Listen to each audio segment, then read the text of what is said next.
चला तर आज बनवूया उसळ, ती पण मटकीची उसळ.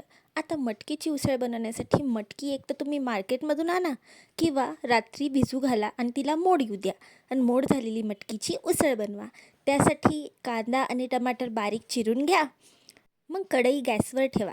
त्यात तेल टाका. जो कापलेला कांदा आहे तो टाका आणि त्याला चांगलं थोडंसं भाजा.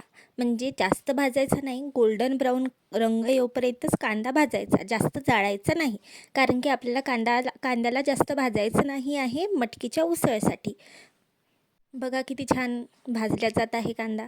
बस याला थोड्या थोड्या वेळानं बारीक गॅसवर फिरवत राहा आणि मग आपण जो कापलेलं टमाटर होतं ते सुद्धा त्यात ॲड करा. थोडासा कांदा गोल्डन ब्राऊन झाल्यावर बरोबर ॲड करा त्यामध्ये आणि तो पण थोडासा स्लाइटली भाजून घ्या. तो पण जास्त भाजायचा नाही आणि त्याच्यात मीठ ॲड करा. मीठ ॲड केल्यावर ते थोडं फिरून घ्या. बारीक गॅसवरच हे फिरवत राहायचं.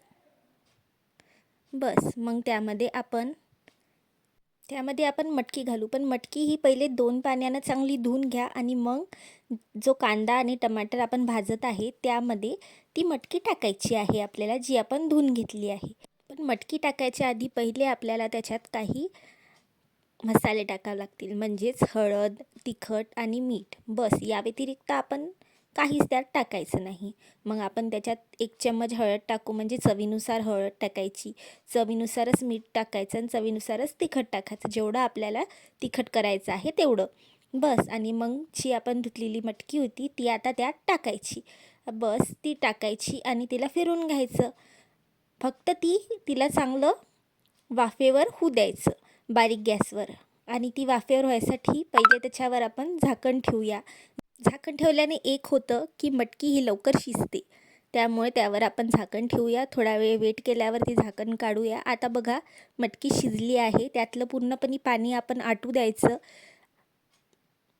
आटल्यावर आपली मटकी रेडी आहे. बस ही मटकी आता या मटकीला एका प्लेटमध्ये सर्व करूया, जेणेकरून आपण मटकीची उसळ बनवू शकू.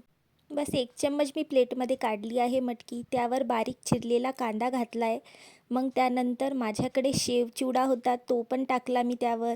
मग त्यावर मी भरपूर असा कोथिंबीर टाकला आहे आणि मुरमुरे हे तुम्ही भाजून पण टाकू शकतात, मी असेच टाकले आहेत. आणि त्यावर तुम्ही चिंचेची चटणीसुद्धा टाकू शकता, पण माझ्याजवळ चिंचेची चटणी नव्हती तर मी नाही टाकली. पण अशी पण खूप टेस्टी लागते मटकीची उसळ. बघा रेडी आहे आपली मटकीची उसळ. किती छान दिसत आहे ना. आलं ना तुमच्या पण तोंडाला पाणी. चला तर मग करा लवकर लाईक, शेअर आणि सबस्क्राईब माझ्या चॅनलला.